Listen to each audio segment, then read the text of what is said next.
তাদের ভুল পথে নেওয়ার লোকেরও অভাব থাকবে না এবং সেই ধরনের ঘটনা ঘটছে। যেহেতু একটা ঘটনা ঘটছে, এটা তদন্ত হবে, তদন্ত হওয়ার পরে পরবর্তী সিদ্ধান্ত আমরা গ্রহণ করব।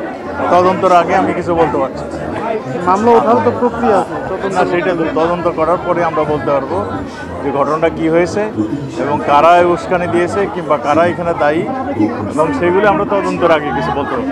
তারা 24 ঘন্টার আলটিমেটাম দিল আপনাদেরকে মামলা তোলার জন্য, আলটিমেটাম দেওয়া হয়েছে, সেক্ষেত্রে আসলে আপনাদের অবস্থানটা কি হবে? যে কেউ সংক্ষুব্ধ হলে মামলা করতে পারে। মামলা তদন্তর পরে যদি এটার মেরিট না থাকে তাহলে এটা অটোমেটিক বাতিল হয়ে যাবে। সেইখানে 24 ঘন্টা, 10 ঘন্টা, 24 দিন এইগুলি কোনো প্রশ্ন আসে।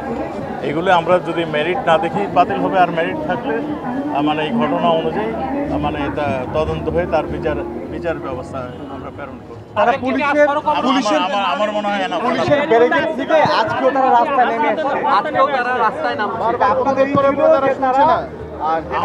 আমরা আপনাদের মাধ্যমে এখনো বলছি, তারা যেগুলি করছে এগুলো মনে হয় তারা না বুঝে করছে। এটা পরিষ্কার হাইকোর্টের থেকে, সুপ্রিম কোর্ট থেকে নির্দেশনা দিয়েছে 8 তারিখে এটার একটা রায় ঘোষণা করবে, শুনানি হবে। সেই শুনানি দিয়ে তাদেরকে পার্টিসিপেট করতে হবে। সেগুলি না করে তারা রাস্তা অবরোধ করছে। এইগুলি সব কিছু এখন বিচার বিভাগের হাতে, আমাদের হাতে কিছু নেই। কিছু থাকলে আমরা